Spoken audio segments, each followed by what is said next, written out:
Terrence here with Root Healthy Plants. Come check out what we got growing on this year, 2026. Root Healthy Plants. We are slowly but surely getting rid of our grass, and we're turning our space into something that's just like an oasis. Come check it out. You see what we actually have growing on, and it's actually materializing into what looks to be a vibrant food forest. I guess it's best to just start with right next to each other, 2 plum trees that will pollinate each other. Unfortunately, I think we got some late frost this year, so we're not going to be getting any fruit from these plum trees. I'm okay with that. I'm happy with the new growth that it's been putting on, and we're going to do some air layering and some pruning.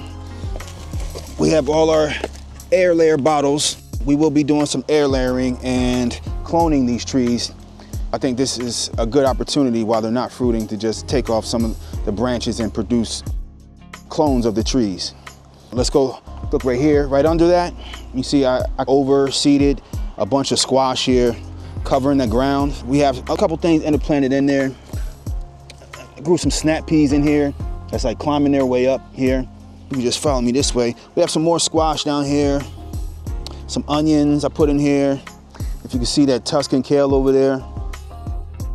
Right next to that Tuscan kale, we got a turnip. You can see all the flowers and the seed pods that are producing just from that one turnip. We're gonna get probably like 1,000 or so seeds. Right here, we got a bunch of radishes, and I'm still putting radishes in the ground. We have a currant shrub right above that. See, so this bush is 2nd year and it is producing fruit. And then right under that, you see more radishes. I was out here earlier putting radishes in the ground, but we gotta come back out here after we're done filming and put some more radishes. We got onions right here, and then right behind that, some russet potatoes. Potatoes right here, radishes right next to it, and onions. So it's a lot of stuff interplanted. I put a bunch of compost out here, so we got volunteers popping up all over. We have purple potatoes. I don't remember the name of them, but we had some purple potatoes. They started chitting, and I decided to put them outside and grow them, and they're doing very good. They're starting to flower. You can see some of those flowers on there. Look at that. Right next to the potatoes, we have, this is an Italian ever-bearing fig. And then I put some snap peas. So snap peas are climbing up this fig here. All right next to that, we got some strawberries. They flowered, little baby ones coming in. Just letting this section kind of spread as it wants. In between here, let's see, oh, there it goes. We have some onions, and I'm letting them go to seed now. So they're just starting to flower. And I love to just come out here and just collect seeds and be able to grow onions for free. These are going to seed also, starting to flower, and hopefully we get a ton. And then I'll plant more in this section over here. We got some more potatoes in the ground here. I'm getting ready to come out here. See, we got more radishes. So there's some of this empty space here. I'm gonna fill in with radishes and compost. We got some, look at that. Left some carrots in the ground. Hopefully we get some seeds from that. This one is a red delicious apple tree. This is one of our apple trees that is producing some fruit this year. If you can see. We have what, 4 red delicious apple trees. There's another red delicious. And then we have Thornless Blackberry. Put this in last year. It's still alive, and we're waiting to see how this progresses. This is the first apple tree that I actually bought, a Northern Spy apple tree. It's not fruiting yet, but I look forward to it in the future. And we have a volunteer tulip tree right in front of it. I'm gonna transplant this into the backyard because this thing is doing very well, and tulip trees are pretty nice to look at. Right next to that is our raspberry patch. We have a nice sized raspberry patch back here in our food forest, and this thing has been pretty much doubling in size every year. So some of this raspberry is producing fruit, as you can see right there. I look forward to eating a lot of raspberries, bringing the kids outside, eating some raspberries. So I don't want to go anywhere past right here where we have another thornless blackberry. Now I had netting on this thornless blackberry last year to preserve the fruit, and because the netting was sitting directly on top of the leaves, it restricted airflow and it started to kill off some of the leaves, and some of these branches are not looking so good. So I'm glad it's bouncing back right here and right here. But you can see that this is pretty barren, and some of these branches are no good. We'll have to just trim those off and let this thing bounce back and recover. But right next to that, we have a bunch of peppers. Bunch of hot peppers, California Reaper, Hungarian wax peppers, ghost peppers, Ancho peppers. Just a bunch of hot peppers. And we're starting to get some flowers on here. Let's see, what else we have? Oh, we have right here, we have another red delicious apple tree. This is our 4th one. No fruit on this one, but it's doing well. Hopefully we get some fruit on this next year. So past more of these peppers, we have another currant shrub. So our one currant shrub is right here. Our other currant shrub is right here. And right next to it, yeah, it's surrounded by hot peppers. You can see we're flowering out, so we'll have peppers soon on that one. More peppers. And because we compost a lot, look, we got a lot of volunteer tomatoes popping up in there. And as we get closer down towards the hot peppers, you see we have some Hungarian wax peppers forming right here. I like these because these are early producers, 60-day crops, so they start producing fast and plentiful. All Hungarian wax peppers right there. I started putting peppers in before these squash had sprouted, so we have some peppers interplanted with the squash, but they'll do fine. So we got a blueberry bush over here. Plenty of blueberries on there. Let's go down this last aisle right here. What we got right here? We have a golden delicious apple tree right here. This one actually flowered this year, but because we didn't have a pollinator for this one, because its pollinator died last year because of the netting. I was netting the fruit trees, and because the netting was laying on top of the tree, it was kind of constricting the leaves. So it started to kill off a lot of the leaves, and in turn the branches, and eventually the tree succumbed to whatever fungus from the lack of airflow. So I know not to do that again. This one survived, and I'm gonna have to buy another pollinator for this golden delicious apple tree, but it did flower this year. Okay, so back here we have, these are our cherry trees. This one, and this one. They're both sweet cherries, and these are our 2 cherry trees. Both doing good. And then down here, we have some cilantro getting ready to turn into coriander, which we don't mind. We got some more cilantro down here. We have to plant some more slow bolt cilantro. These were not purposefully planted. They are volunteers. So wherever the coriander maybe fell last year, they planted themselves. And then we have some rosemary. Put some rosemary in this year. And in between there, we have some peppers. So we have 6 rosemary plants, some peppers interplanted in there, some ancho peppers. And then we have some cabbage. Cabbage going to seed here. So I'm big on collecting cabbage seed. You see these little pods right here. We're gonna collect those seeds and grow more cabbage in the fall. We got a blueberry bush right here. No blueberries on this one. This one took a little damage from the netting last year also. So I'll wait for this one maybe next year to really bounce back. But in the meantime, I'm just gonna let it grow and just become more of a healthy shrub. And then we got cabbage here. We got some cabbage going to seed. It's a bigger plant, and you see all those pods. We'll harvest it, whatever's going to seed, we'll collect it. We have another blueberry shrub. This one is not putting on any fruit right now, but this one took a little bit of damage from the netting last year also. It's alive. I'm just hoping for just a healthy plant, and next year maybe we'll get fruit again. And then we got a bunch of volunteer lettuce right here. I think we had some lettuce, some went to seed, and this is starting to bolt, and it'll produce lettuce seed. So we'll harvest those seeds and produce more lettuce in the fall. Right behind here, we got some red cabbage. I'm still going through this whole section, getting ready to take out a bunch of the weeds and plant a bunch of stuff, because we have stuff in soil blocks. Oh, it's another red delicious apple tree right here. But more stuff that's intentionally planted are these red cabbage. These are doing well. And right here we have Concord grape.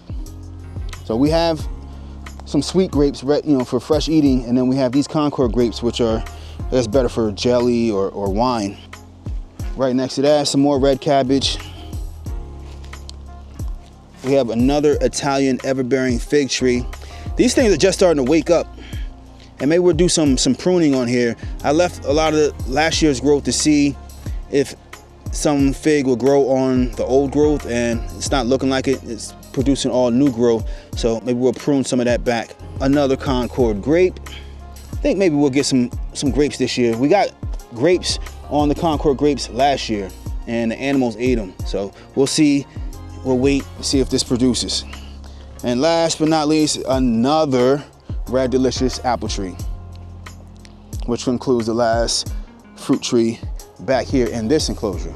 Let's head to our front yard food forest. We are in the front of the house right now. We have our pollinator section where we have a bunch of flowers, some herbs, and this is what we mean by pollinators.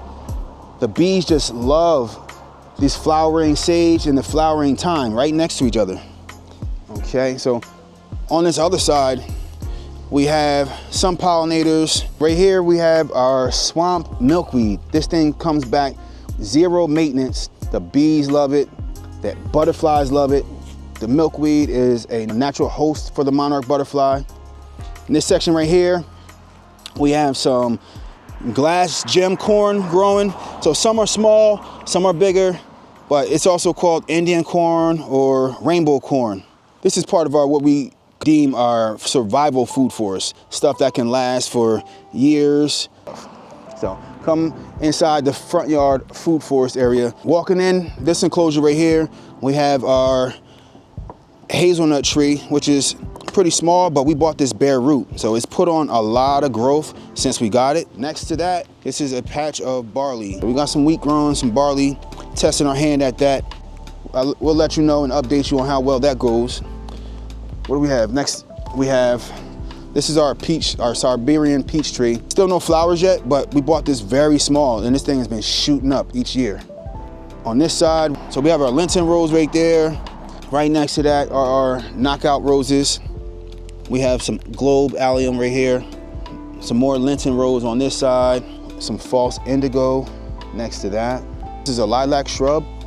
I put some stakes in the ground. We have some San Marzano indeterminate tomatoes. Okay, we'll see how these materialize. There's some snap peas in there. Some more tomatoes. I guess these are San Marzano also.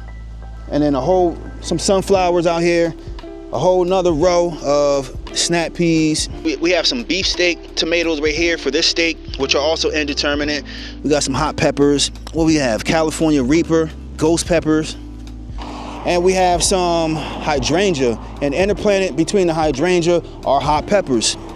So we got some Thai hot peppers right here. I'm currently working my way down here.